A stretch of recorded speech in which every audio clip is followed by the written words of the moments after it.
ఇంతవరకు రోజు మీరు పొద్దున్నే వచ్చారు, వంటలు చేశారు, వంటల కార్యక్రమంలో నిమగ్నమయ్యారు, మళ్ళీ ఎక్కడికి స్నానాలు చేసి వచ్చారు. మరి దేవుని యొక్క పనిలో మరి మీరు ఎంతగానో సహకరిస్తూ ఉన్నారు. సహకరిస్తే మీకు అందరికీ నా ప్రత్యేకమైన నా హృదయపూర్వకమైన వందనాలు మీకు తెలియజేస్తూ ఉన్నాను. ఈ యొక్క మధ్యాహ్న కాల సమయంలో ఈరోజు ఏం దినం అంటే స్నేహితుల దినం అంట. స్నేహితులు ఒకరికొకరు స్నేహాన్ని కలిగి ఉండేటువంటి దినం. దేవునికి స్తోత్రం. ఏం దినమ్మా? ఫ్రెండ్షిప్ డే అంటే అది ఇంగ్లీష్లో, తెలుగులో ఏమంటారు? స్నేహం అంటారు. అవునా? అంచేత మీకు అందరికీ మరి ఇంగ్లీష్ రాదు, నాకు కొత్తగా వచ్చనుకోండి. మరి అంచేత స్నేహితుల దినోత్సవం. అవునా? స్నేహితుల దినోత్సవం అందరూ చెప్పట్లేదు, సూర్యమండ చూస్తున్నారు కొంతమంది. ఆగ్రహంగా దేవునికి స్తోత్రం. హల్లెలూయా. స్నేహితుల యొక్క దినోత్సవాన్ని ఈరోజు. స్నేహితులు అంటే ఈరోజు మన యొక్క వాక్యం కూడా దాని గురించి కొంచెం చెప్పాలని ఆలోచిస్తున్నాం. ఎవరితో స్నేహం చేస్తే మనకి మంచిది, ఎవరితో సహవాసం కలిగి ఉంటే మనకి మేలు జరుగుద్దో కొద్ది నిమిషాలు దేవుని యొక్క వాక్యం కన్నా ఒక అరగంట దేవునికి స్తోత్రం. చదవబడిన వాక్యాలని వెళ్ళిపోదాం. ఈరోజు మన అంశం ఏంటంటే ఎవరితో సహవాసం చేస్తే మనకి మేలు జరుగుద్ది అనేటువంటి అంశాన్ని గురించి మనం తెలుసుకోబోతాము. దేవునికి స్తోత్రం. అదనైనా సామెతల గ్రంథము 17వ అధ్యాయము 17వ వచనాన్ని చదువుకున్న ఒక వచనం చదువునా. నిజమైన స్నేహితుడు విడువక ప్రేమించును, దుర్దశలో అట్టివాడు సహోదరుడిగా నుండును. చాలు. ఇక్కడ నిజమైనటువంటి స్నేహితుడు అంటున్నాడు యేసుక్రీస్తు.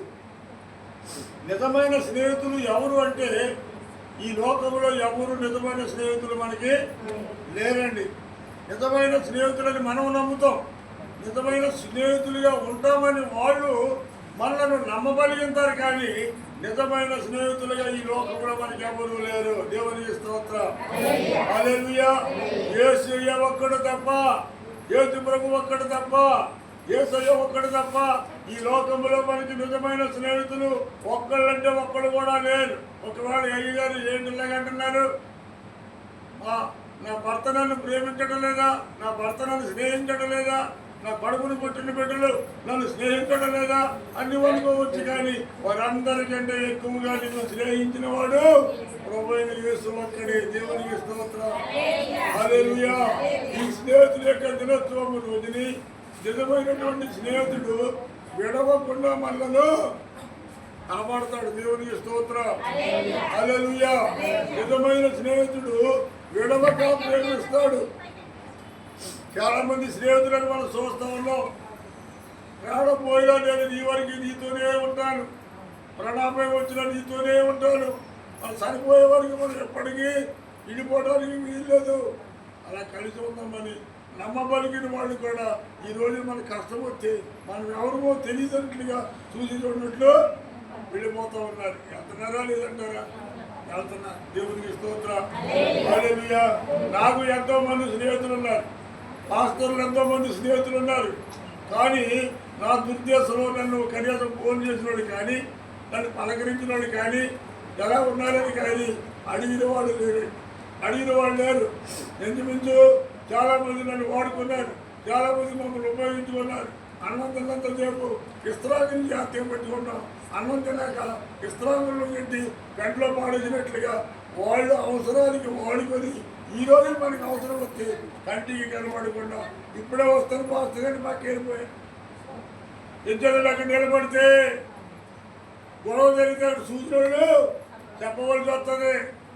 ఆ పోలీసులు ఏమంటారంటే, అబ్బాయి నువ్వు చెప్పవలసింది మాకు కాదు, పోలీసు స్టేషన్కి వచ్చి మా ఎస్ఐ గారికి చెప్పబోయా అంటాడు.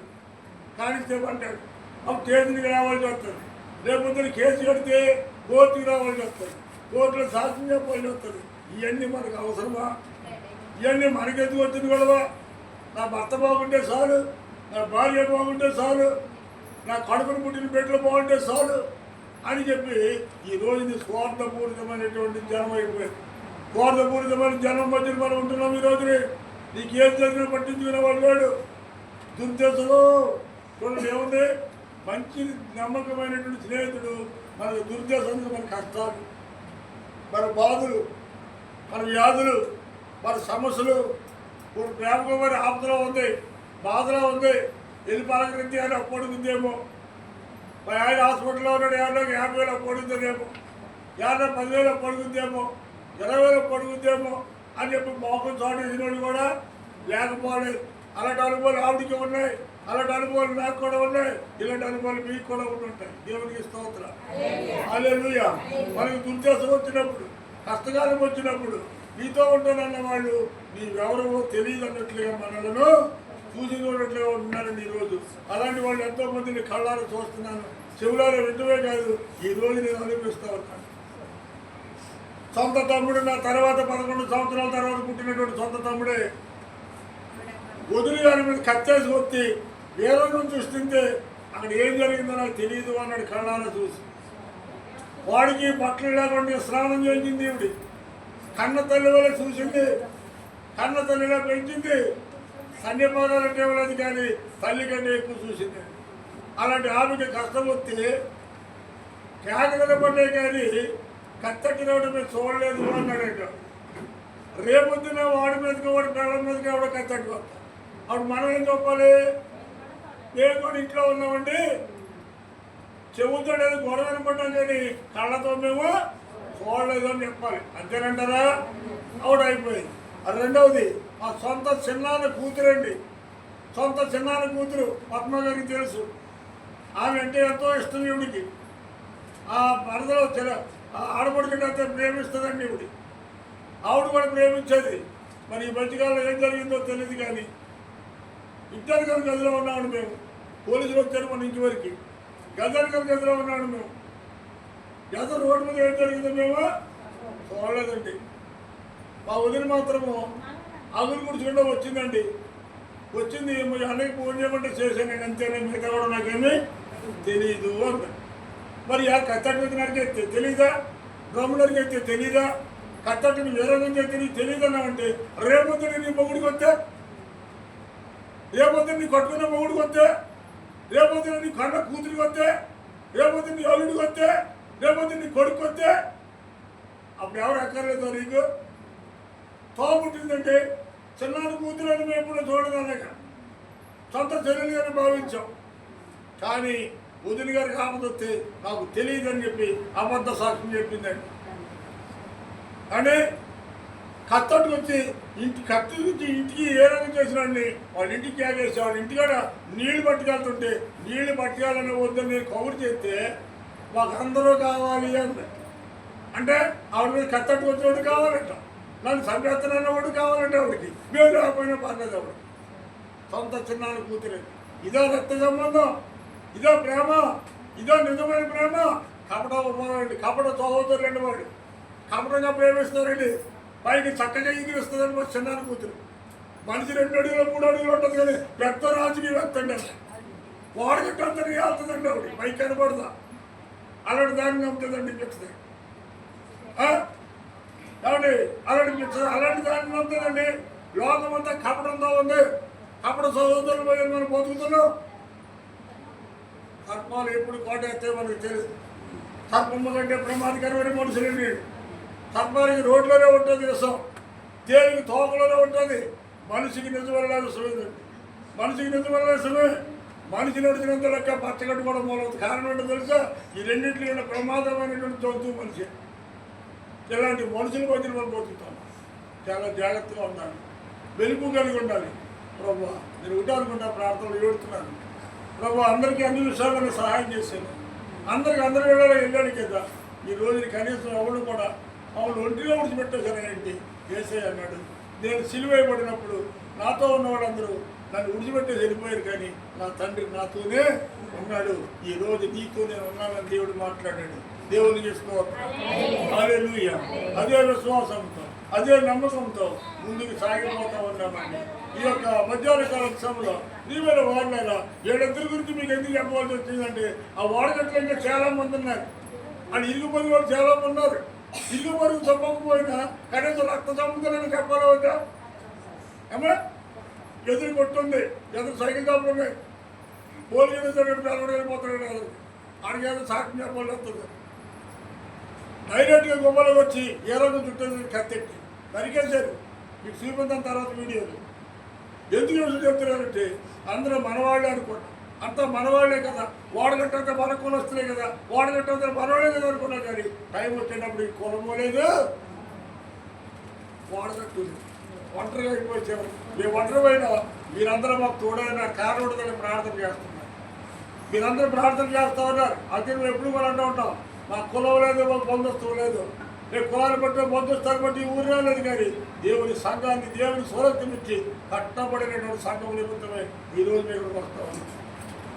ఎక్కడైనా ఎవరికి ఏం చేయలేదు, ఎవరికి గోతులు తావలేదు. ఏదైనా ఉపకారం చేయగలిగితే చేసాము, ఉపకారం చేయలేకపోతే మాట్లాడుకుంటున్నాం. కానీ ఎంతవరకు నా చరిత్రలో ఎప్పుడు కూడా ఎవరికి పోయి తీసుకుని నేను అడగను. కనుక 2019లో చనిపోవలసిన నన్ను తిరిగి దేవుడు బతికించుకున్నాడు. ఈరోజు వరకు కట్టుబడి అనుకున్నాడు. తర్వాత కోలుకున్నాక 3 ఏళ్ళు పోయిన తర్వాత దారుణంగా వెళ్తుంటే అడవుల సింహాలు చూసినట్టు చూసాం మేము. వీడు ఇంకా బతికమన్నాడా అన్నాడు. వాడు మొఖం మీద కూడా అన్నాడు, ఎవడో చచ్చిపోయారన్నారు పేరే నిన్న వాకింగ్ వెళ్తుంటే ఎవడో చచ్చిపోయారన్నారే అన్నారు. ఇప్పుడు ఎదురుగా కనపడతాను కదరా బాబు నీకు, నేను పేదరా బాబు, నేను తెలియదు కాదురా, ఎగదగా చూస్తున్నాను. కారణం ఏంటంటే అలాంటి పరిస్థితుల్లోకి దేవుడు ఈ రకంగా నిలబెట్టాడంటే మీరందరూ చేసిన ప్రార్థన నేను ఎప్పటికీ మిమ్మల్ని మర్చిపోలేను. నా హృదయంలో ఉంటారు మీరు.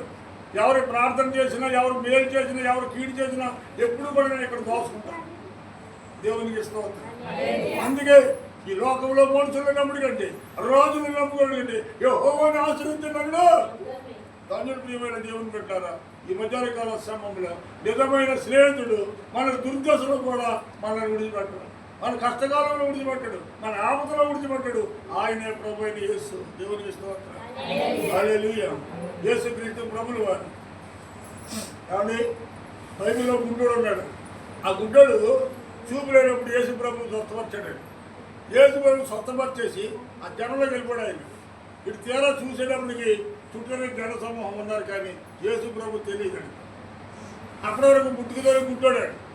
ఎవడు స్వస్థపరిచారో వాడికి తెలియదు. వీడు గుడ్డోడు. వీడిని అడుగుతున్నారు, ఎలా నిన్ను ఎవరు స్వస్థపరిచారా, నిన్ను ఎవరు స్వస్థపరిచారు? ఏమో ఎవడో నా కళ్ళలో చేసి నన్ను పుట్టారు, ఆ చూపు వచ్చింది, చూసేటప్పుడు చుట్టూ జరుగుతుందని చెప్పి ఎవడో నాకు తెలియదు. ఇంకొకటి అంటాడు, ఒరే వీడు గుడ్డోడే, ఆడు గుడ్డోడే, ఆ గుడ్డోడేరు, ఈ గుడ్డోడేరు, వీడు ఆడలాగా ఉన్నాడు, ఆడు ఈళ్ళగా ఉన్నాడు, నేను ఇద్దరు కవలడే అంటారా అని ఇంకొకటి అంటాడు. అర్థమైందా? చూపు పొందిన వాడు ఈడే, ఆడే ఆ గుడ్డోడే చూపు పొందితే జనం ఏమన్నారంటే ఆశ్చర్యంగానో ఆడు వేరు వీడు వేరు అంటున్నారు. కాదురా బాబు, ఆడు వీడు ఒకటేనా, వీడు స్వతంత్రమంటాడండి. కాదు, అమ్మని బాబు దగ్గరికి వెళ్ళిపోయి కనుక్కుందాం, అసలు చరిత్ర కనుక్కుందాం. వీడు ఒక్కడేలో నాకు ఇద్దరు కావడం దగ్గర పుట్టారు కడుగుదాం చెప్పి ఆడమ్మ బాబు దగ్గరికి వెళ్ళారు. వెళ్ళి అమ్మా నీకు గుడ్డోడు ఒకడు కదా కొడుకు, నీకు ఒక్కడైనా ఇద్దరు కావడం దగ్గర అడిగితే, అయ్యా నాకు గుడ్డోడు ఒకడైనా కొడుకు, అడి చూపు కనపడతాయా అంటే, మరి చూస్తున్నవాడు ఎవడు, చూస్తున్నవాడు ఎవడని అడుగుతుందండి. ఆ తల్లి అంటుంది, అయ్యా అది చనిపోయాడు కాదు కదా, 25 సంవత్సరాల ముందు అడిగి పెళ్ళిడు వచ్చినాడు, కళ్ళు లేకపోవడం వల్ల పెళ్లి లేకుండా అయిపోయాడయ్యా. ఇప్పుడు అటు చూపు పొందుతున్నాడా, చూపు పొందితే ఆటాడుకుంటాడు చెప్తాడు. నాకే తెలుసు తల్లి తండ్రి సమాధానం చెప్పాడు. మళ్ళీ గుడ్డోడు దగ్గరికి వచ్చాడు, ఎరా ఆడవి నువ్వేరా, ఆ గుడ్డోడు నువ్వేరా, అది నువ్వు వేరురా, సరిగ్గా చెప్పడం మాకు నిజంగా ఊరోళ్ళు అందరూ ఆకపోయి ఆడిని చేస్తున్నారు. మరి అర్థమని పెట్టారు అక్కడ ఏమంటే, అది అర్థమని పెట్టారు గుడ్డోడు కోసం.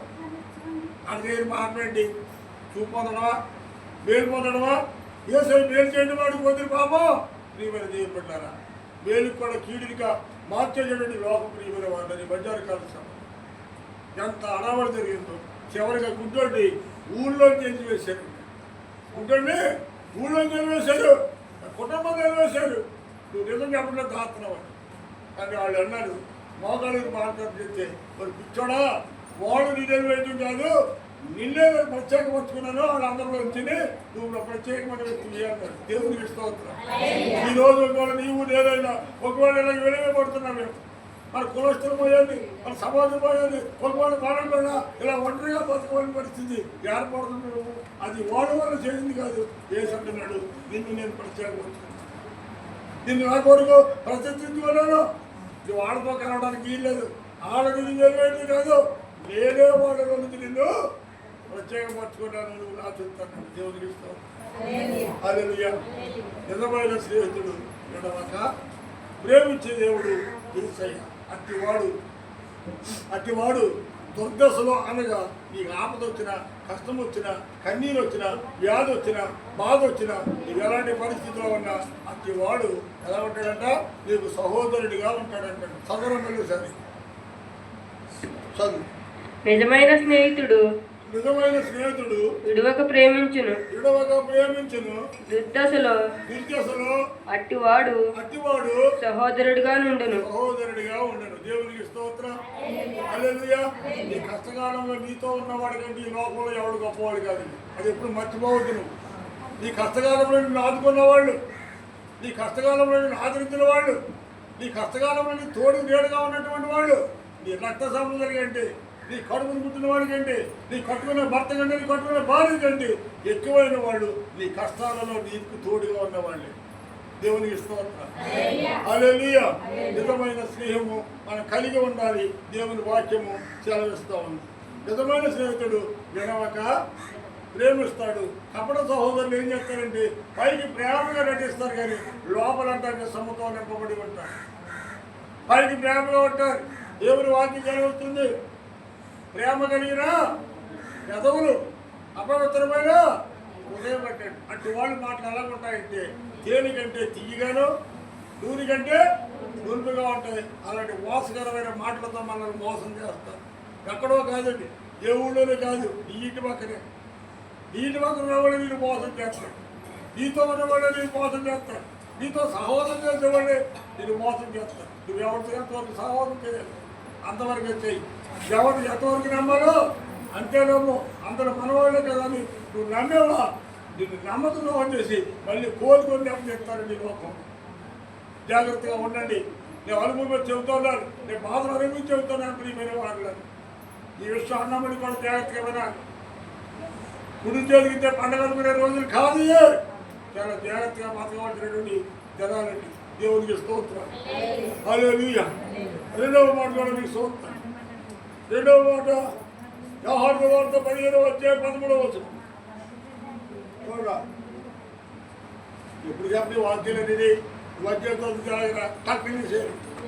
యోహాను వార్త 15:13 మీరు నా నామమున దేని అడుగుదురో యోహాను వార్త 15:13 చదువు. మీరు నా నామమున ఏంటది?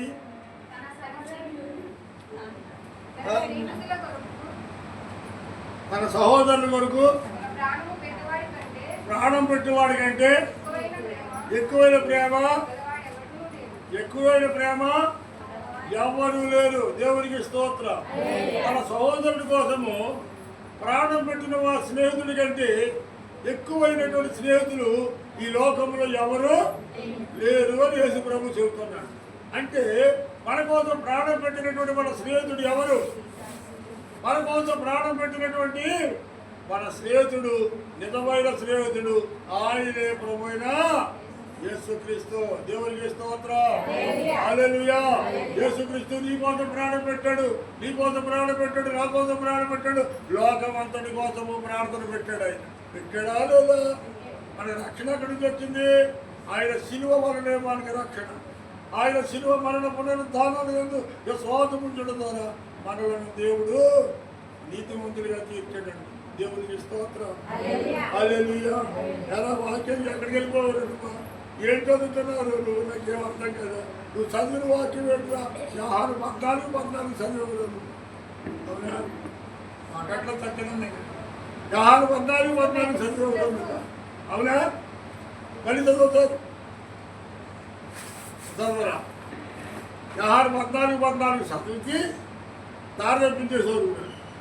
14 17 రానండి అన్నానా ఏమన్నాను 14 చెప్పరా రెండో మాట 17 13 ఏముంది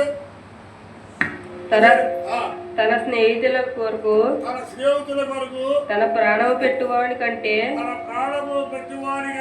ఎక్కువైన ప్రేమ గలవాడు ఎవడునూ లేడు. ఎవడో లేడు ఎవడన్నా నీ కోసం ప్రాణం పడతాడని భర్త, నీ కోసం ప్రాణం పడుతుందని భార్య, నీ పిల్లలు ఆస్థానబోధంగా పెంచి పెద్దవాడిని చేస్తావు, నువ్వు కడుపు కొట్టిన అన్నం పెట్టావు, నిన్ను ఎదుటి చేస్తావు. ఈ రోజుని వాళ్ళు నీకు ఊడెడుతున్నారా, వాళ్ళు నిన్ను ప్రేమిస్తున్నారా, వాళ్ళు నిన్ను చూస్తున్నారా, నీ మీద దేవుడు పెట్టారా? సంపాదించంత చిన్నోడికి ఇచ్చేస్తే పెద్దోడు దెబ్బలాడతాడు, పెద్దోడికి ఇచ్చేస్తే చిన్నోడు దెబ్బలాడుతూ ఉంటాడు, ఆడికి ఈడికి ఇచ్చేస్తే మూడోడు దెబ్బలాడతాడు. ఈ లోకంలో శాంతి లేదు, నెమ్మది లేదు, సంతోషం లేదు. అందుకని నీ కోసం ప్రాణం పెట్టేవాళ్ళు ఎవరు లేదు. నీ కడుపులు పుట్టిన బిడ్డలు కూడా ప్రాణం పడరా అరా. నీకు తల్లిదండ్రులు కావాలంటే అందరికీ సామాన్లు వేసుకున్నా, పిల్లలు యాసంగా సెలవుకి వచ్చారు కాబట్టి, పిల్లలు ఇక్కడే ఉన్నారు కాబట్టి, నీకు తల్లిదండ్రులు కావాలంటే అందరికీ సామాన్లు వేసుకురమ్మన్నా సత్యానంద. నీకు తల్లిదండ్రులు అక్కలేకపోతే నీ భార్యని నీ పిల్లల్ని తీసి వెళ్ళిపోమన్నా. భార్య పిల్లల్ని తీసి ఇక్కడికి వెళ్ళిపోవడం కూడా ఇష్టపడ్డాడు, కానీ తల్లిదండ్రులు ప్రేమించడం కూడా ఇష్టపడ్డాడు. 9 మాసాలు మోసింది, ప్రాణానికి తెగించి కన్నది, చిన్నవాడు పెద్దవాడు చేసింది, అనేక వాళ్ళు సార్లు పస్తుండి వాడికి అన్నం పెట్టి పోసింది, వాళ్ళ మీద 2 సంవత్సరాల గురించి పోసింది. నీకు తల్లిదండ్రులు కావాలా? నీ పిల్లలు భార్య మాట వింటారంటే భార్య మాట విని పిల్లల్ని తీసి వెళ్ళిపోయాడు తప్ప తల్లిదండ్రులు అక్కర్లెద్దు అనుకున్నా కడుపులు పుట్టిన ఒకే ఒక్క బిడ్డ. ఎక్కడ ఉంది ప్రేమ? ఒక్కడే ఎంతో గర్వంగా పెట్టి ఈ రోజుని తిరిగి నీకు చూపించలేదు ఏంటమ్మా? ప్రేమకు మొదలు ఏం చూపించాడు? చూడండి, నమ్మక ద్రోహం అంటారు దాన్ని. కొడుకైనా కోళ్ళైనా మనవలైనా మనవరాలైనా నమ్మక ద్రోహులతో జాగ్రత్తగా ఉన్నారు. దేవునికి స్తోత్రం. హల్లెలూయా, హల్లెలూయా. నిజమైన స్నేహితుడు మన కొరకు ఏం చేస్తాడంట? ప్రాణం పెడతాడు. అవసరమైతే నువ్వు వస్తుంటే అటు తింట మానేసి అన్నం పెట్టుబడి చూసుకుని, అవసరమైతే నీ కష్టాన్ని తన కష్టంగా చేసుకొని నేను ప్రేమించే వాడిని ప్రేమించలే. అంతేకాని నీకు ఎందుకు దమ్ముడికి ఉపయోగపడిన వాడి గురించి ఎందుకు ఆరాటం పడుతున్నావు, ఎందుకు తొందరపడుతున్నావు, ఎందుకు అతిగా వాడినే దృష్టిలో పెట్టుకుంటావు? దేవుడు అంటున్నాడు, నాకంటే నువ్వు ఎవరిని ఎక్కువ ప్రేమించినా నువ్వు నాకు సహోదరువి. దేవుడిని ఎక్కువ ప్రేమించు. ఆయన తర్వాత ఎవరైనా భార్య అయినా భర్త అయినా పిల్లలైనా దేవునికి మొదటి స్థానం నువ్వు ఇచ్చావంటే దేవుడు నీ కుటుంబాన్ని ఉన్నతమైన స్థితిలో నడుపుతాడు. మనం ఎవరి దగ్గర అబద్ధం ఆడినా దేవుని దగ్గర అబద్ధం ఆడకూడదు, సేవకుడి దగ్గర అబద్ధం ఆడకూడదు. నీ ఉన్నతమైన చెప్తే కన్నీరు విడిచి నీ కోసం ఉపవాసం ఉండి ప్రార్థన చేస్తున్నాను. నువ్వు చూడకపోతే నీ కళ్ళు కనపడకపోవచ్చేమో, కానీ నేను ఉపవాసం ఉండి నీ కొరకు ప్రార్థన చేసినప్పుడు సేవకుడి దగ్గర అబద్ధం ఆడకూడదు. సేవకుడు అబద్ధం ఆడేవో దేవుడి దగ్గర నువ్వు అబద్ధం ఆడినట్లే. నీకే చిన్న విషయం ఉన్నా సేవకుడికి తెలియజేసుకుంటే సేవకుడు ప్రార్థన చేస్తాను. నీకు తెలిసైనా తెలియకపోతున్నా నువ్వు ఇంటికి బయటికి వస్తే ప్రార్థనతో బయలుదేరు. నువ్వు బయటికి వెళ్ళి ఇంటికి వస్తాడు, అక్కడ నుంచి ప్రార్థనతో తిరిగి మళ్ళీ ఇంటికి రా. దేవుడిని కాపాడబోతున్నాడు. అడుగు. వెళ్ళేటప్పుడు ప్రార్థన ఉండదు లేదు, వచ్చేటప్పుడు ప్రార్థన ఉండదు లేదు. ఆపదలో ఏదో మొక్కుబడిగా ప్రార్థన చేస్తూ ఉంటాం. ఎక్కడ నీ విశ్వాసం, ఎక్కడ నీ ప్రేమ చేసేది కదా? ఒక్కసారి ఆలోచించు. ప్రియమైన దేవుని పెట్ట దేవుడు అంటున్నాడు, నిజమైన స్నేహితుడు తన స్నేహితుల కొరకు ఏం చేస్తాడమ్మా? ప్రాణం పెడతాడంట. ప్రాణం పెట్టేవాడు మన కోసం ప్రాణం పెట్టేవాడు అంటే మన క్షేమాన్ని కోరి కన్నీరు విడిచి ప్రార్థన చేసేవాళ్ళు పాడు చేసుకుంటే జీవితంలో కోల్పోయిన వాడు తిరిగి సంపాదించుకోవాలి. ఆస్తి పోతే సంపాదించుకుంటాం, ఐశ్వర్యం పోతే సంపాదించుకుంటాం, కానీ ఈ ప్రాణాన్ని పోగొట్టుకుంటే తిరిగి నువ్వు సంపాదించడం. ఎక్కడ జనం కావాలంటే తిరిగి నీ కోసం నా కోసమో రాదు. అందుకే సమయం ఉండగానే నీ ఇల్లు చక్కబెట్టు. దేవుడు హెచ్చరిక చేస్తున్నాడు. నీ కుటుంబాన్ని నీ భర్త కోసం కన్నీరు పెట్టు.